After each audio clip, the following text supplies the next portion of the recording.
Bonjour, aujourd'hui nous recevons Sophie Mazas. Bonjour. Voilà, donc merci d'avoir répondu à notre invitation. Soyez la bienvenue. Merci. Sophie Mazas, tout le monde vous connaît à Montpellier. La guerrière, la combattante. On vous voit aussi bien sur le terrain, aux côtés des Roms, des sans-papiers, des squatteurs. Voilà. Vous accompagnez la misère montpelliéraine. Oui, en fait, je vis à Montpellier, donc il y a mon travail où je m'investis, la Ligue des droits de l'homme où je m'investis, mais en fait, après, il y a aussi, c'est dans tous les pans de la vie, je pense qu'il faut être présent, en fait.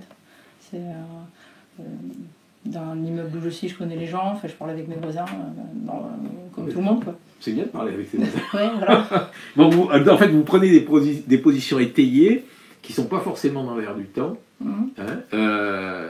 Et puis vous êtes capable aussi de discourir sur les lois de façon plutôt fine. Oui, alors j'ai un petit avantage quand même, c'est ma formation de base, puisque effectivement je me suis formée à la fac de droit. Et donc je suis avocat, donc c'est un peu quand même aussi mon travail, donc c'est normal que je sois un peu formée là-dessus. Ouais. Ça devrait rassurer les gens, les avocats sont formés dans leur spécialité, les médecins aussi. Ça nous rassure. Normalement c'est un peu la base. Donc avocat, 44 ans, 2 enfants, né à Béziers, grandi à Agde. On vous surnommait la chinoise. C'est à cause des yeux en amande. Oui, un peu, voilà, un peu de m'aider.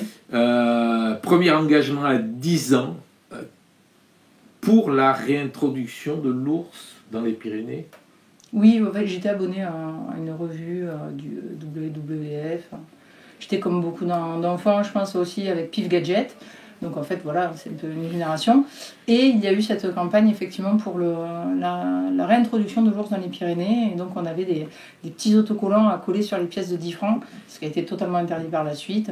Et donc voilà, c'était une campagne. Bon, c'était Pif Gadget à l'époque qui proposait ça? Non, c'était WWF. Mais qui était associé avec Pif Gadget. Je pense qu'il y avait dû y avoir une information dans Pif Gadget, ou je sais pas, peut-être qu'un oncle, une tante gentiment m'avait abonné. Pif Gadget, c'est quand même. On n'entend plus parler, mais c'était quelque chose de très bien. Oui, mais on n'entend plus parler, mais les Artemia, là, vous savez, les petites crevettes là, qu'on faisait éclore dans les œufs qu'il y avait dans Pif Gadget, existent à côté maintenant, c'est les Trilops. Vraiment. Donc vous avez été formé à l'école de Jean-Paul Nunez, la CIMAD, pour défendre les sans-papiers, très engagée, militante, présidente de la Ligue des droits de l'homme de l'Hérault. Vous avez fait du droit administratif vous faites du droit administratif pour les étrangers, tout ce qui est mesures de police administrative. À l'international, vous êtes battu pour faire connaître le sort des Kurdes. Vous attaquez souvent les décisions du maire de Béziers, Robert Ménard.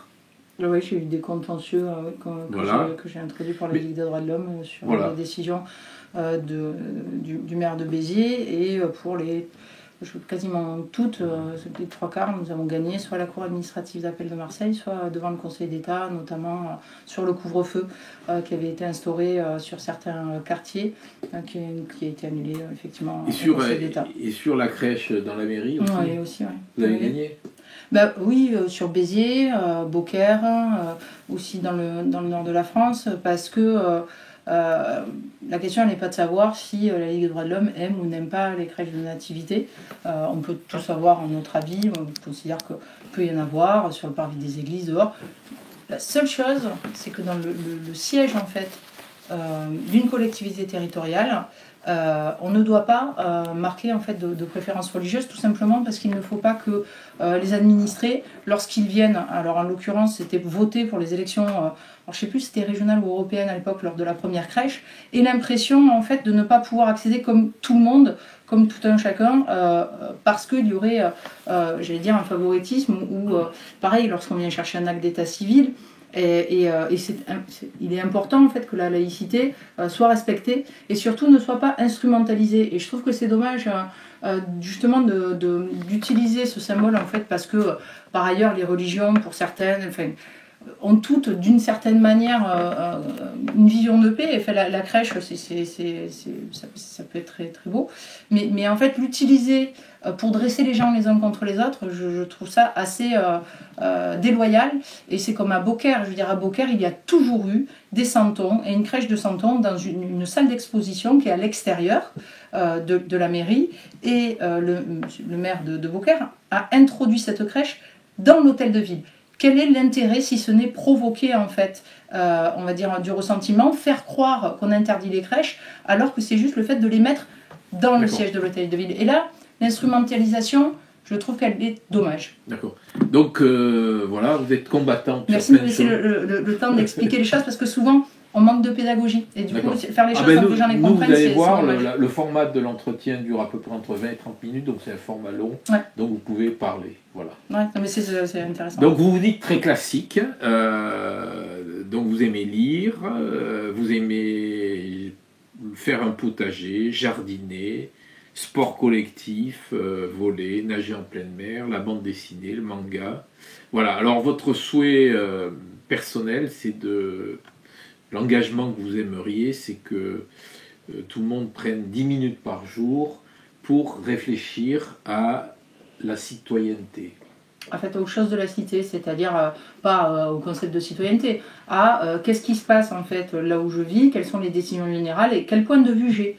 En fait, je trouve que c'est intéressant. Ce serait bien si on arrivait tous à prendre 10 minutes pour ça. C'est difficile parce que le rythme de vie est très rapide aujourd'hui. Quand on finit le travail, en général, on va s'occuper, on va chercher les enfants, etc. Mais prendre le temps, peut-être 10 minutes par jour, effectivement, de voir qu'est-ce qui se passe dans la cité. Est-ce que je suis d'accord, je ne suis pas d'accord. Avoir 2 sources d'informations et se faire son propre point de vue. Je pense qu'on y gagnerait tous collectivement. D'accord. Qualité énergique, honnête, dynamique. Défaut énergique, difficile à suivre, va trop vite. Oui, ben c'est vrai que c'est pas...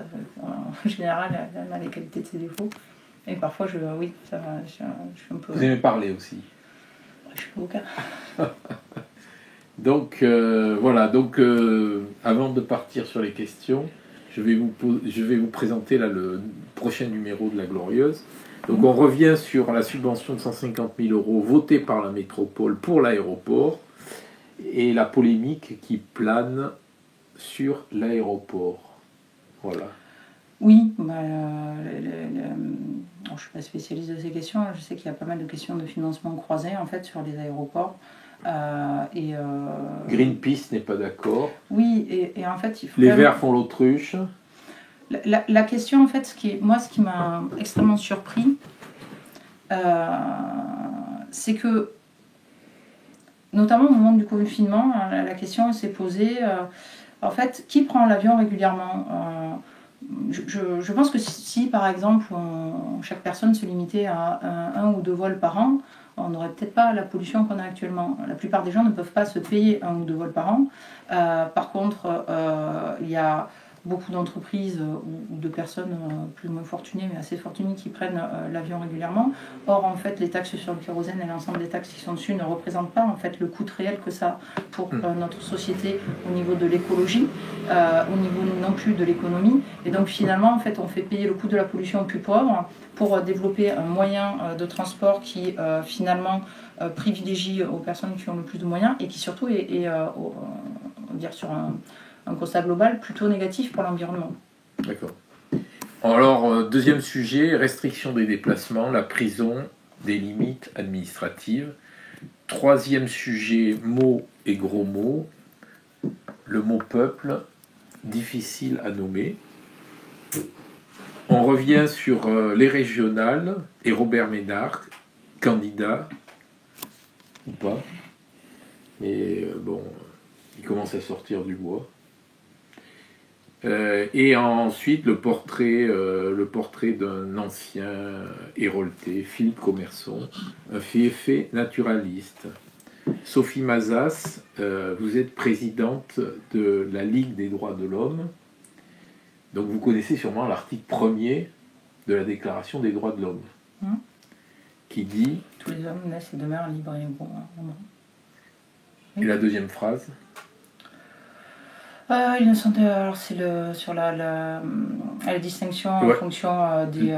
Les distinctions sociales ne peuvent être fondées que sur l'utilité commune. Ouais, public, ouais, l'utilité commune, ouais. Selon vous, comment favoriser l'émancipation de chacun selon son potentiel et ses aspirations, indépendamment de ses origines et sa naissance? C'est une question de philo, on en a pour 3/4 d'heure, 1 heure. Non, vous avez 1 minute. Ah non, à 1 minute, enfin, sérieusement, on ne peut pas répondre à ce type de questions à 1 minute. Enfin, ce sont des questions en fait, sur lesquelles il faut prendre le temps afin de développer un tout petit concept. Bah non, si j'ai 1 minute, c'est pas possible. Alors 1 minute, 2 minutes. Non mais même, sérieusement, moi je veux bien parler. Non mais je veux bien parler sérieusement des sujets, mais par contre on peut pas. Allez-y. Bah non, prenez le temps qu'il faut. Non mais prenez le temps qu'il faut. Donc redites-moi, sous quel angle en fait, excusez-moi. Parce que comment favoriser l'émancipation de chacun selon son potentiel et ses aspirations, indépendamment de ses origines de naissance? Alors excusez-moi, je vais enfoncer des portes ouvertes si j'ai qu'une minute. En donnant les moyens à chacun, donc c'est-à-dire au niveau de l'éducation, déjà on reprend à la base, on remet en fait une éducation qui ne soit pas entièrement segmentée, notamment par, on va dire, le savoir-faire, savoir-être, l'ensemble des items qui sont demandés par les enfants. D'accord. On remet un savoir où il y a une lecture un peu générale, ce qui n'est pas du tout le cas actuellement. On remet un minimum de moyens, parce qu'actuellement ce n'est pas le cas non plus. Je vous prends 3 exemples sur Montpellier. Vous avez 3 écoles où les directeurs ont en fait 1/3 de plus de ce qu'ils devraient avoir de charge de classe. Du coup, ils ne peuvent pas vraiment gérer leur classe. Il y en a quand même pas mal qui sont plus qu'extrêmement fatigués. Ils avaient obtenu la dotation d'une demi-secrétaire pour essayer de pouvoir remplir toutes leurs fonctions. Ils font 1,5 poste de temps de travail. C'est-à-dire qu'ils sont à 60 heures semaine pour un salaire qui est juste un salaire normal en fait, pour un temps normal. Ils ne peuvent pas fonctionner correctement. Les salles de classe sont pleines. Actuellement, s'il y a un incendie dans de nombreuses classes, les enfants n'ont pas le chemin nécessaire, ne serait-ce que pour pouvoir sortir. Donc c'est un brouhaha permanent, donc avec des conditions de travail qui sont extrêmement dures, et on demande à ces enfants d'acquérir en fait une somme de savoir bien plus importante que celle qu'on avait nous à notre époque, où c'était beaucoup plus, on va dire, simplifié. Et donc en fait, là, on crée des inégalités. Il y aurait eu il y a au niveau en fait de l'éducation nationale malheureusement une déconstruction qui a été faite ces dernières années. Quand on a ces enfants dans le public, on le voit. Et c'est-à-dire que quand vous avez des enfants qui viennent d'une condition socio-professionnelle, dont les parents sont d'une condition socio-professionnelle de classe supérieure, ils peuvent s'en sortir. Si vous venez en fait d'un milieu ouvrier, c'est beaucoup plus compliqué. Et ce qui est un peu terrible, c'est qu'avec des parents d'élèves des Aiguerelles, nous avions attaqué le PEDT, projet éducatif de territoire, de M. Philippe Sorel, et nous avons gagné à la Cour administrative d'appel de Marseille. Le Conseil d'État a dit qu'il n'aurait pas fallu statuer sur un contrat, mais sur un acte administratif, c'est renvoyé à Marseille. Mais sur le fond, ce qui a été annulé, c'est le fait que la ville de Montpellier a utilisé l'argent donné par le rectorat pour s'occuper des enfants ayant des difficultés scolaires, pour faire de la garderie pour des classes de 25. Donc ça veut dire que la ville de Montpellier n'a pas mis les moyens pour ces enfants qui sont en difficulté. À l'heure actuelle, où est-ce que ça en est? Est-ce qu'on met vraiment les moyens pour ces enfants? Pourquoi on fait des classes à 30 élèves? En fait, ça, ce serait la manière de l'aborder. Je pense que si on veut creuser un tout petit peu, on va sortir du cadre et qu'on n'aura pas le temps. C'est bien dommage.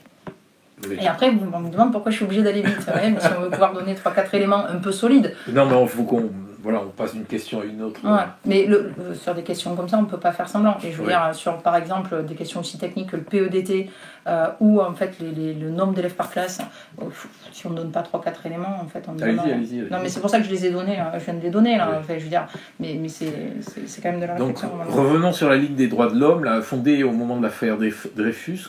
Que fait-elle aujourd'hui? Quel est son rôle? La Ligue des droits de l'homme, son rôle, en fait, c'est de défendre et de promouvoir et de permettre l'accès aux droits de l'homme. Donc, les droits de l'homme, on a une première base, en fait, assez facilement accessible, c'est la Déclaration des droits de l'homme et du citoyen. Alors, il y a plusieurs autres déclarations, on parle des droits de 2e génération, de 3e génération, avec notamment les droits sociaux, mais déjà, si on respecte la Déclaration des droits de l'homme et du citoyen, c'est pas mal, c'est une bonne base. La LDH agit plus qu'elle communique. Pensez-vous que cette méthode est adaptable à nos collectivités? C'est-à-dire que nos collectivités territoriales agissent plus que ce qu'elles communiquent? Oui, je pense que ce serait bien. C'est pas forcément ce que vous vouliez me dire. Non, mais c'est une question que je pose. C'est-à-dire, est-ce que c'est adaptable, votre modèle On est sur un modèle associatif. Nous, après, dans les collectivités, je ne sais pas comment ils peuvent fonctionner. Mais nous, on n'a pas le temps de communiquer. Parce que on n'a pas le temps, parce que malheureusement, on s'aperçoit que les atteintes aux droits sont de plus en plus importantes. Et il y a de plus en plus de gens, en fait, qui ont besoin d'un accompagnement pour cela. Et ce qui nous alerte énormément, et notamment depuis la plateforme, il y a une grosse accélération quand même là avec la plateforme humanitaire d'urgence où on était intervenu lors du premier Covid, et où là on ne peut que constater un travail interorga qui s'est mis en place largement, et notamment avec le DAL ou d'autres associations, la CIMAD, RESF. On travaille à Montpellier, on a un tissu associatif où les gens se connaissent et on travaille vraiment de concert. C'est du monde, il y en a d'autres. On voit quand même monter une grande précarité, un grand besoin d'accès aux droits. D'accord. D'où vient votre goût là, de vous jeter tête première sur les causes, on va dire les causes gagnables, mais que d'aucuns pourraient dire des causes perdues? Moi, je n'y vois pas des causes perdues en fait. Non, mais vous en gagnez, mais ce que je veux dire, c'est des causes, on va dire. Des causes gagnables ou perdues. En fait, à la Ligue des droits de l'homme, d'où ça vient ce goût personnel? C'est pas tant ça. Je pense pas en fait que personnellement ou individuellement, on puisse vivre bien si on n'est pas bien avec l'environnement et la collectivité qui est autour. En fait, l'être humain est grégaire et donc on vit ensemble. En fait, c'est comme une forme de solidarité en fait qu'on a tous. Et voilà, c'est je sais pas, c'est normal. Je suis allée il y a quelques années dans un village kurde et où il y avait à peu près une centaine de personnes, maximum. C'était un petit village un peu. Et donc il y avait pas mal d'enfants qui étaient là. Et ces enfants en fait jouaient tous ensemble, un peu tous poussiéreux quand même, faut le dire. Parmi ces enfants, ce qui est terrible, c'est que ça m'a interpellée. Il y avait un enfant qui était trisomique. Il jouait avec les autres. Il était aussi boueux que les autres. Il n'était pas mis de côté. Et en fait, c'était normal. Et en fait, tous ces enfants se connaissent tous et jouaient tous ensemble. Et chez nous, en fait, j'ai un peu l'impression que dès qu'une personne est un tout petit peu différente ou un tout petit peu un problème, alors il y a des gens qui vont vers, mais on ne peut pas les ignorer. En fait, c'est comme, pour moi, on est comme un Montpellier, une collectivité, c'est comme un village, on vit tous ensemble.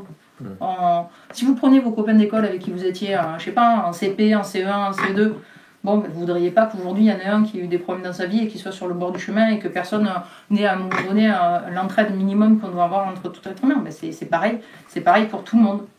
D'accord. Pourquoi la défiance est si grande aujourd'hui?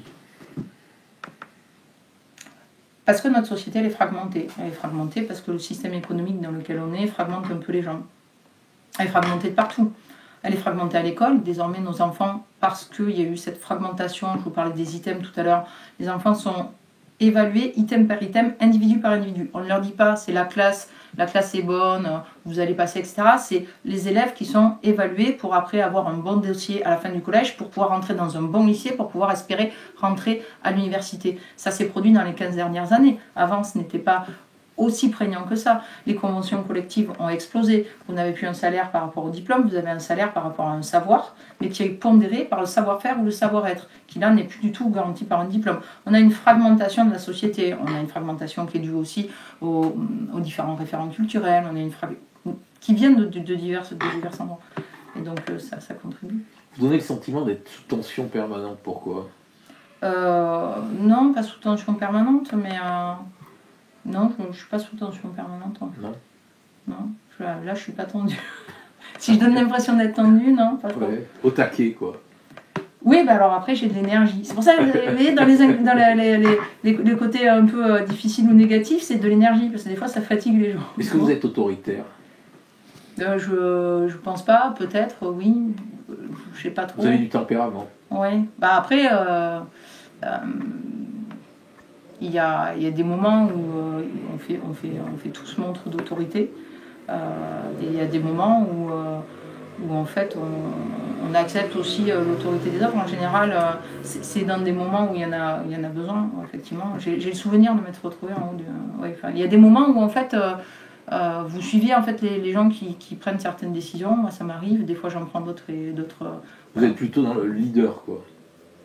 Je pense pas, je suis plutôt dans le collectif. C'est-à-dire que je peux être leader sur certaines choses, mais il y a d'autres moments où je ne le suis pas, et parce qu'il y a d'autres moments où il y a d'autres personnes qui vont prendre de meilleures positions que les miennes, donc qui vont être en capacité de mieux porter. En fait, la seule question, c'est qui peut vraiment mieux porter le message en fait qu'on cherche à faire passer. Pour les droits de l'homme, en fait, c'est l'accès aux droits, la plupart du temps. Alors, en ce moment, on est par exemple sur la loi sécurité globale, et on est différentes organisations à s'être regroupées dans un collectif, et différentes personnes sont en capacité de porter le message que l'on porte. Et donc, on essaye tous de le porter. Moi, là, ce soir, je vais le porter auprès de vous, puisque je pense qu'on va faire une partie de l'entretien dessus. Il y a d'autres personnes qui le portent ailleurs. Ma consoeur Marie Spéchevis l'a porté dans le Midi Libre. Il y a d'autres personnes qui le portent. On était 3000 dans la rue à le porter. Donc, je pense qu'on essaye tous de le porter là où on peut, parce qu'on pense à un moment donné que c'est la chose nécessaire à faire.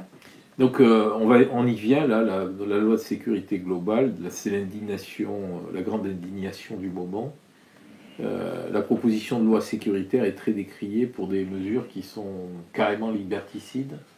Oui. Selon vous? Ah oui, enfin, pas que selon moi. Je pense qu'on est très très nombreux à trouver ces mesures liberticides. Et des mesures liberticides, il y a l'ONU, dont la commission des droits de l'homme a indiqué que ça lui paraissait quand même un petit peu compliqué, sur l'article 24 notamment. Donc l'article 24, c'est l'article qui a fait le plus parler de lui, qui finalement interdit la diffusion d'images non floutées. Donc ça, c'est la mesure technique.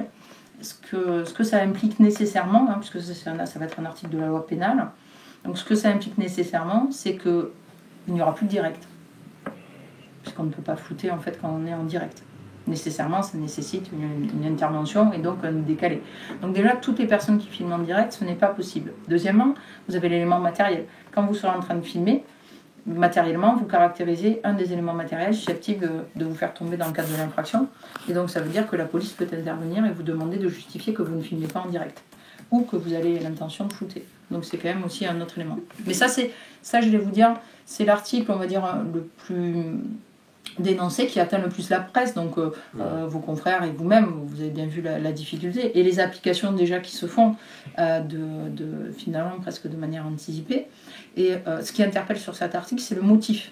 C'est-à-dire, on dit, c'est pour protéger la police. Simplement, en tant qu'avocat, alors je ne suis pas pénaliste, mais bon, j'ai une formation générale. Ce qui m'interpelle beaucoup, c'est qu'il y a déjà plusieurs dispositions qui pénalisent en fait des infractions potentielles ou des infractions pas potentielles, mais des incitations, par exemple, ce qui serait de l'incitation à la commission en fait d'un crime ou d'un délit, c'est-à-dire une incitation qui serait faite sur les réseaux sociaux ou par un média en désignant un policier, ou le cyberharcèlement, ou encore de l'appel au meurtre, des violences ou des menaces. Donc, tout ça, c'est déjà, il y a 3 infractions pénales avec 5 ans de prison notamment, et donc il existe déjà des sanctions pénales. Donc la question, c'est pourquoi elles ne sont pas appliquées. Alors après, j'aurais peut-être un commencement de réponse. Le budget de la justice est plus faible en France que celui de la Moldavie. Donc on va peut-être se poser la question. Peut-être qu'il faudrait en fait qu'il y ait plus de moyens pour la justice, ou peut-être qu'il faudrait une politique pénale qui soit là-dessus. Mais ça semble être un peu une excuse, j'allais dire, mais qui est incompréhensible. Comment des parlementaires qui ont voté les lois, ils doivent connaître les lois, nul n'est censé ignorer la loi, comment des parlementaires peuvent dire qu'ils rédigent cet article pour protéger la police, alors que ces articles protègent moins la police que ceux qui existent déjà. Et ça fait partie d'ailleurs, excusez-moi de vous le dire, de ce que le Conseil d'État a appelé la logorée législative. C'est-à-dire qu'on produit des textes pour faire une politique d'affichage et dire « Regardez, je produis des textes de loi », mais en fait qui ne sont pas appliqués et qui surtout créent des strates qui font qu'en fait notre droit devient totalement incompréhensible. Et donc, je vous permets de regarder un deuxième élément sur cette loi sécurité globale. Normalement, en fait, un projet de loi qui est proposé par le gouvernement doit passer par le Conseil d'État pour un avis et avoir une étude d'impact. En l'occurrence, c'est un projet de loi à la base, notamment parce qu'un décret a désigné les 2 rapporteurs pour faire une enquête à la base sur le continuum de sécurité. Et finalement, ça a été passé comme une proposition de loi pour en fait esquiver la procédure prévue en France pour adopter les lois, ce qui est parfaitement scandaleux. Ça, c'est le premier article le plus connu. Après, il y en a 3 autres qui nous posent un gros souci, plus qu'un souci, qui sont un changement de société. Vous avez déjà la possibilité de filmer avec des drones la population. Oui. Alors, quand vous voulez, quand la police veut installer une caméra de vidéosurveillance, il faut qu'il y ait une étude, qu'on considère pourquoi on veut la mettre là, quelle est son utilité, caractériser son utilité et vérifier si la mesure est proportionnée. Parce que la CNIL, le Conseil d'État, le Conseil de l'Europe, estiment que c'est une atteinte à la vie privée. Filmer les gens dans la rue, ce n'est pas naturel, c'est une atteinte à leur vie privée. On a le droit d'aller et venir sans être filmé par l'État. C'est le droit à la sûreté. La sûreté, ça fait partie de la Déclaration des droits de l'homme et du citoyen. C'est le droit d'être protégé contre l'arbitraire de l'État. Donc là, on a le droit à ça, à la circulation, etc. Donc les caméras de vidéosurveillance, c'est strictement encadré. Et là, on met en place des caméras de vidéosurveillance aéroportées qui vont nous filmer partout, mais sans aucun encadrement. C'est-à-dire que là, il n'y a pas de limite. Alors qu'on voit que c'est quand même bien plus attentatoire à la liberté de circuler qu'une caméra fixe, puisqu'elle peut se déplacer. Donc ça, c'est quand même un gros problème. Deuxième article sur les 3 qui nous pose souci, je vous le dis, parce que je suis quand même venu vous parler de ça, c'est la reconnaissance faciale. Oui. Alors là encore, le gouvernement dit non, il n'y a pas de reconnaissance faciale. La police nationale et municipale va pouvoir de tout temps vous filmer, utiliser les données, les analyser, mais on n'a pas ça passe à de la reconnaissance faciale. Bon, écoutez, c'est magnifique. Vous ouvrez le livre blanc du ministère de l'Intérieur, qui est sorti en début de semaine, et là, qu'est-ce qu'on nous dit ? C'est que non seulement il y aura de la reconnaissance faciale, mais également de la reconnaissance biométrique générale sur l'ensemble des données du corps, et aussi de l'analyse au niveau des odeurs. Et donc là, on sort de 1984 et on rentre dans Fahrenheit 451. C'est magnifique, comme quoi la littérature, c'est important. Au-delà de cet article, ce qui aussi inquiète énormément le collectif, c'est ce qui est appelé le continuum de sécurité. Donc là, la Cour des comptes a fait des études d'ailleurs en indiquant que le coût était quand même extrêmement difficilement quantifiable, puisqu'on s'aperçoit que... Vous pouvez nous rappeler ce que c'est, continuum de sécurité ? Alors le continuum de sécurité, si vous voulez, c'est l'idée qu'en fait, de la police nationale à la police municipale et en passant par les agences de sécurité privées, on va créer en fait une couverture totale de l'État. Alors c'est bien parce qu'avant c'était le travail de la police nationale et de la gendarmerie, mais en fait la Cour des comptes s'est aperçue que là où la police nationale se retire, on crée de la police municipale. Et que, du coup, là où avant la police municipale intervenait, comme maintenant elle intervient à la place de la police nationale, on met des agences de sécurité privées. Alors, ce qui pose plusieurs soucis, ça veut dire que selon l'endroit où vous êtes sur le territoire et selon la richesse de la commune où vous êtes, vous allez avoir une police municipale plus ou moins présente et plus ou moins bien équipée. Deuxièmement, la question de la formation se pose. Et puis, les polices municipales ne veulent pas toujours transmettre leurs données au niveau national parce qu'elles ont investi. Donc elles veulent rester maîtres de ça, et elles ont le droit dans le cadre de la liberté des collectivités territoriales. Donc il y a des, on va dire qu'il y a des problèmes. Mais on va transmettre des pouvoirs de la police nationale à la police municipale. Simplement, on est d'accord que ce n'est pas la même formation, que pour être dans la police nationale, vous avez un concours, donc vous avez une formation, un apprentissage, ce qui n'est pas le cas dans la police nationale. Mais surtout, et alors c'est là où si vous voulez, ça achève le tableau, les agences de sécurité privées, donc, d'accord, qui ne sont pas des fonctionnaires, des agents publics, vont pouvoir utiliser des armes non létales. Et alors, on ne le lit pas dans la loi, parce que ça n'est pas encore dans la loi. La loi demande à ce que dans 18 mois, on puisse continuer. C'est dans le livre blanc de la sécurité intérieure. Donc, c'est-à-dire ce livre blanc de la sécurité intérieure qui nous explique comment ça va se passer dans l'avenir. Et là, on découvre quoi, donc ? Que les agences de sécurité privées, donc qu'on soit bien clair, c'est les gens qui sont à l'entrée des universités, ce sont les personnels qui sont devant les grandes surfaces, devant les magasins de type Polygone, etc., pourront donc être armés de tasers et de flashballs.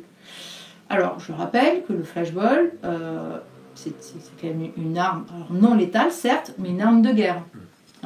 Et donc tout ça se passe, l'ensemble de ces dispositions, où on voit bien qu'on passe d'une société où on n'est pas filmé, où on n'a pas de reconnaissance faciale, où on n'est pas fiché, où on passe à une société où on peut être filmé en permanence, parce que le drone, quand il filme, il ne va pas s'arrêter dans la rue.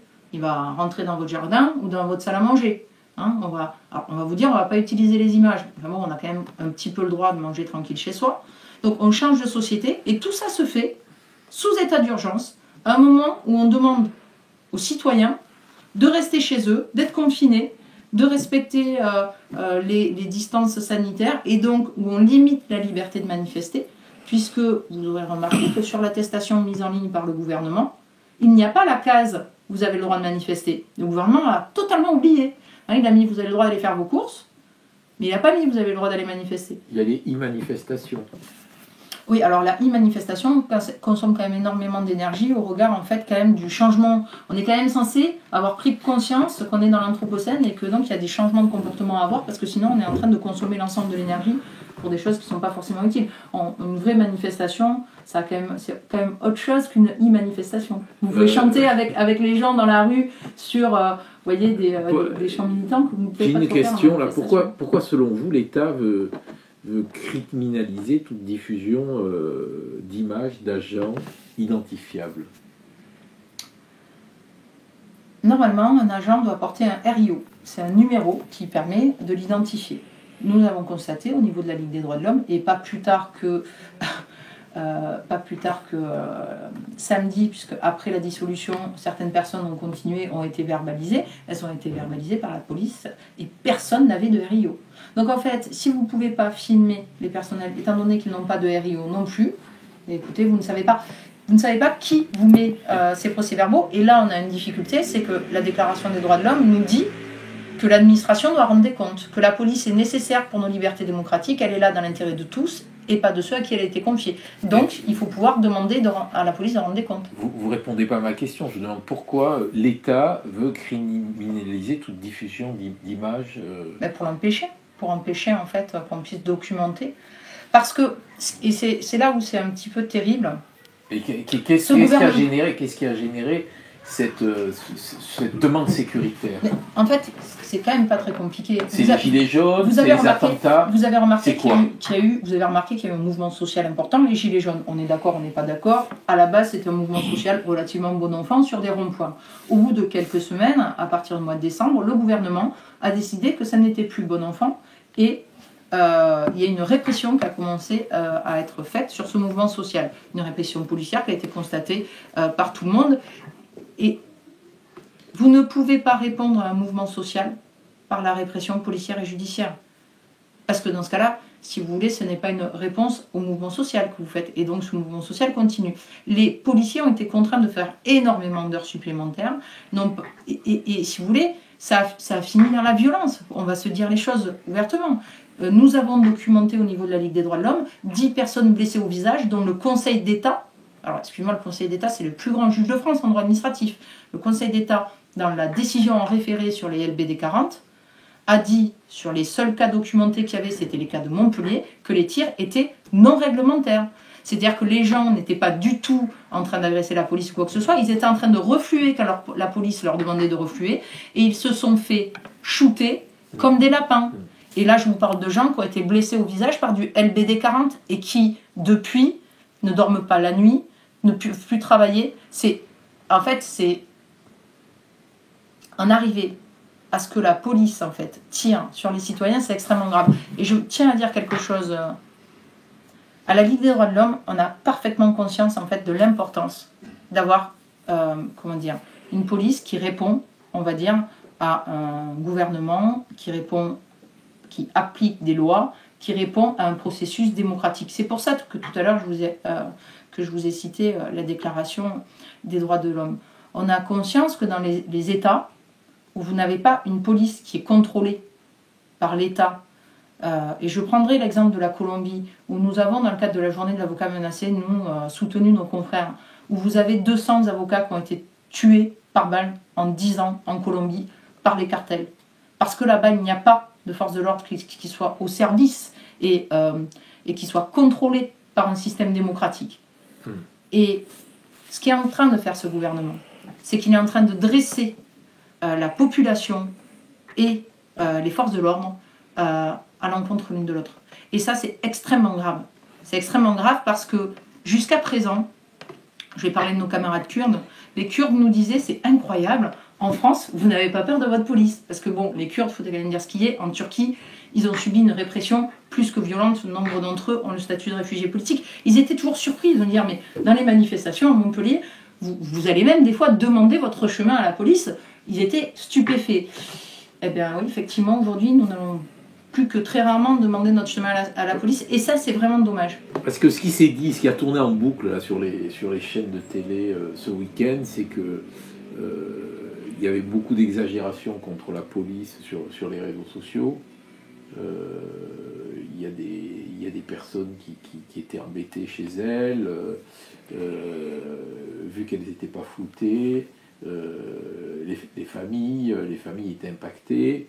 Ensuite, qu'avec le terrorisme, il fallait un peu monter la garde. On n'arrive pas à contrôler les GAFA, donc il faut contrôler. On n'arrive pas à contrôler ce qui est produit sur Facebook. On n'arrive pas à contrôler les GAFA, donc ils font des milliards de bénéfices en fait, et qui sont des entreprises, et donc on va contrôler les citoyens. Donc en fait, c'est ce qui se passe aujourd'hui. Oui, alors en fait, normalement. Dans la déclaration des droits de l'homme, on ne dit pas que les forces de l'ordre sont là au bénéfice des GAFA. Oui. On dit que les forces de l'ordre, elles sont là dans l'intérêt des libertés démocratiques. Donc il faut quand même recaler les choses. On n'est pas censé être au service des GAFA. Les GAFA sont censés être des sociétés qui sont censées être utiles pour le fonctionnement de tout le monde. Sinon, en fait, il ne faut pas inverser les choses. Je suis assez surprise que l'on réfléchisse dans ce sens, en fait. C'est pas dans ce sens qu'il faut réfléchir. Enfin bon, c'est ce qui a tourné sur les télés, sur les chaînes d'info tout le week-end, comme contre-information. Oui, alors excusez-moi, je pense que le travail journalistique est un peu différent. Je suis un peu surprise que la rigueur en fait, des journalistes s'en tienne à cela, puisque dans ce cas-là, ils n'ont pas documenté qu'il existait déjà, ce que je vous disais en propos liminaire, des dispositions pénales. Ouais. Pourquoi elles ne sont pas appliquées ? Je ne sais pas. Est-ce que selon vous, le fait d'interdire la prise de vidéo lors d'interventions policières est la conséquence de l'affaire Benalla qui a marqué un tournant du mandat ? C'est sûr que ça n'a pas trop aidé, je pense, le gouvernement. Cette affaire-là, c'est évident. Mais d'autres aussi derrière. Je pense que, il y a eu des images, on a vu des images quand même moi j'ai le souvenir d'avoir vu un homme qui était tenu par le cou serré, mais comme un chien en fait, qui avait du mal à respirer. En fait, ce sont des images qui nous restent en tête, c'est pas possible. Donc oui, mais je pense que personne n'est dupe, ni la presse, ni les citoyens. Quels sont les droits qui sont remis en cause aujourd'hui en France ? Le droit à la sûreté. Il y a d'autres droits ? Liberté d'expression, bien sûr, la vie privée. Ça fait beaucoup. Écoutez, j'allais même dire l'accès normal à la justice. On a quand même, en pleine pandémie, un avocat, et c'est quand même difficile pour nous, qui est garde des Sceaux, et qui nous dit que désormais, on va être jugé par un écran, par le biais d'un écran. En fait, la justice, c'est vraiment profondément humain. C'est profondément humain. On a en face de nous un être humain qui a commis une infraction, quelle qu'elle soit, je ne vais pas rentrer dans le détail du degré de l'infraction, et qui doit, au regard de sa personnalité, des faits commis, du quantum de peine, de l'appréciation de la situation, être sanctionné. Donc si vous sortez cela de l'humain, de la relation humaine, il n'y a plus de justice en fait. Une justice par le biais d'un écran, ce ne sera plus de la justice. Ce sera de l'abattage, ce sera du numérique, ce sera de la chaîne, mais ça ne sera plus de la justice. Et d'ailleurs, en cela, l'ensemble des confrères en fait, qui interviennent dans le cadre du procès Charlie ont écrit au garde des Sceaux. C'est catastrophique. Que pensez-vous de l'absence des responsables politiques à la manif la semaine dernière sur la loi sécurité? Est-elle significative? Alors, oui, moi je suis extrêmement surprise. Extrêmement surprise. Non, mais j'ai fait de poser la question. J'allais vous dire, jusqu'à présent, il m'avait semblé que sur les libertés publiques, il y avait quand même un tout petit peu plus de mobilisation. Je m'attendais Alors vu... Vous pensez que le maire de Montpellier aurait dû être présent? Alors, sauf erreur de ma part, et il me semble que la section de Montpellier travaille sur cette question. Le maire de Montpellier s'était engagé durant sa campagne par écrit auprès de la section de Montpellier, par exemple, concernant la visiosurveillance. Donc, dans le droit fil de ces engagements, j'imagine bien... Il s'était engagé à quoi? À prendre le temps de consulter, avant bien sûr de Parce que développer... là, il y a une campagne d'installation de nouvelles caméras. Mais Vous êtes au courant? Je suis au courant, mais je laisse la section de Montpellier qui justement est en train d'interpeller monsieur le maire sur cette question, puisque il a pris des engagements par écrit. Donc j'ose espérer qu'à quelques mois après son entrée dans son mandat, il respecte cet engagement. Je n'ose pas croire en fait qu'il commence son mandat en méconnaissant les engagements qu'il a pris sur cette question qui est, vous l'avez vu, vous avez eu du mal à me faire raccourcir mon propos quand j'ai parlé sur la loi sécurité globale. On est sur quelle société veut-on? Est-ce qu'on veut que nos enfants grandissent avec des caméras qui les surveillent tout le temps? Il y a des villes en Chine qui se sont conçues comme ça, c'est-à-dire où vous vidéo-surveillez vos enfants qui jouent en bas, vous avez une carte qui vous permet de prendre votre voiture, d'aller payer vos courses, de recevoir votre salaire, tout est connecté, géré, surveillé, sauf en fait vous avez votre chambre, mais c'est également le cas dans la maison, etc. Est-ce que dans la chambre vous êtes surveillé? En tout cas là-bas, et je crois qu'ils peuvent limiter à ça. Mais c'est un choix de société, ils l'ont fait, c'est une ville en fait... Dans la chambre on n'est pas surveillé? Non, ils peuvent arrêter dans la chambre. Mais c'est une ville qui a été construite juste à côté d'un aéroport, parce qu'il fallait développer, etc. Mais c'est pas du tout le choix de société qu'on a fait en France. On n'est pas du tout dans une société où on se dit, on va se vidéo-surveiller. Donc effectivement, au regard des engagements pris par monsieur le maire, je m'attendais, alors peut-être pas, je ne connais pas les conditions, on va dire, qu'il faut peut-être de sécurité, je n'en sais rien, hein, dans un déplacement, mais à minima, une présence peut-être du Parti Socialiste ou un engagement du maire, quelque chose.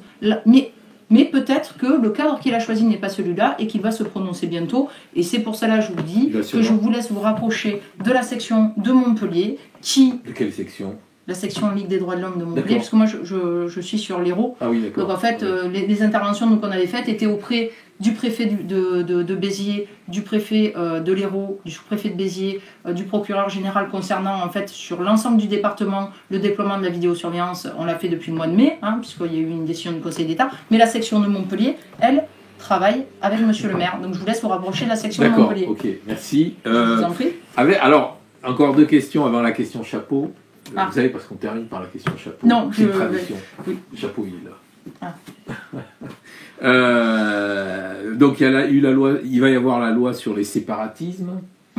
Est-ce qu'on en a fini avec les crèches dans les mairies avec cette loi? Alors, les crèches, les crèches dans ne les me refaites mairies, pas l'histoire des crèches dans les mairies. c'est l'apanage. Non, c'est une instrumentalisation de l'extrême droite. Est-ce que l'extrême droite respecte la loi? Je veux dire, c'est pas à moi qu'il faut poser la question. Vous n'avez pas d'idée là-dessus? Vous voyez directement avec le maire de Béziers, le maire de Beaucaire. Est-ce que vous avez déjà été agressé par des gens d'extrême droite? Vous qui êtes une farouche opposante, au contact, sur le terrain, dans les manifs. Oui. Et une plainte en cours actuellement.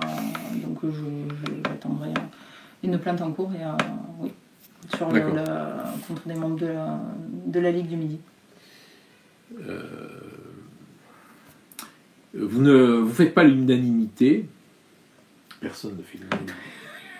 Je vous rassure. Non mais alors ce serait même effrayant. Hein. Ce serait, je vais vous dire, ce serait, oui. Qu'est-ce qui est compliqué d'être une femme à votre place?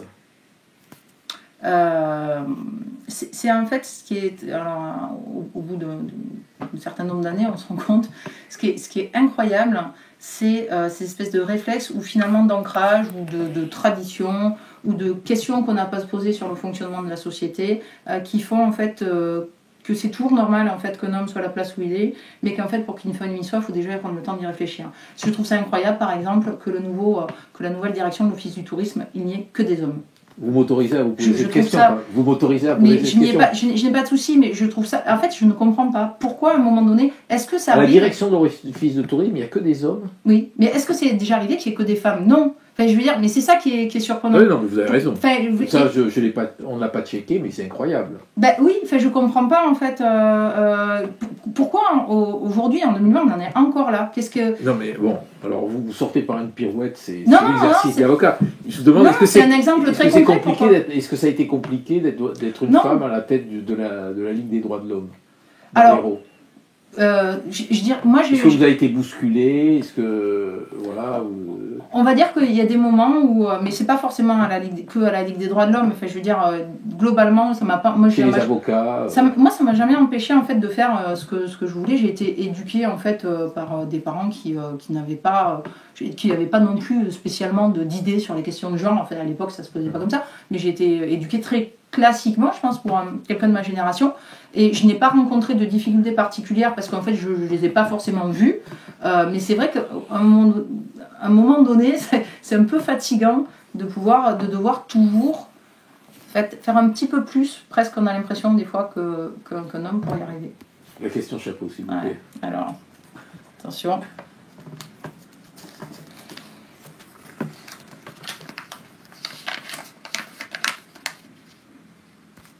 Vous la lisez?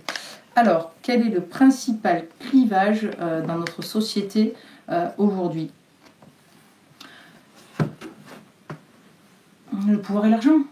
Il y a quand même 0,1% de la population qui détient plus de 50% en fait, de la propriété. Si c'était mieux réparti, on vivrait mieux. Le jour où vous avez votre maison à manger, votre conjoint a suffisamment logé, vos enfants, un jardin où ils peuvent aller jouer et un chien si vous le voulez, je ne vois pas pourquoi vous irez embêter votre voisin. Vous voyez, le jour où on aura mieux réparti tout ce qui peut être produit sur cette terre et qu'on arrêtera, qui est la moitié de la population qui meurt.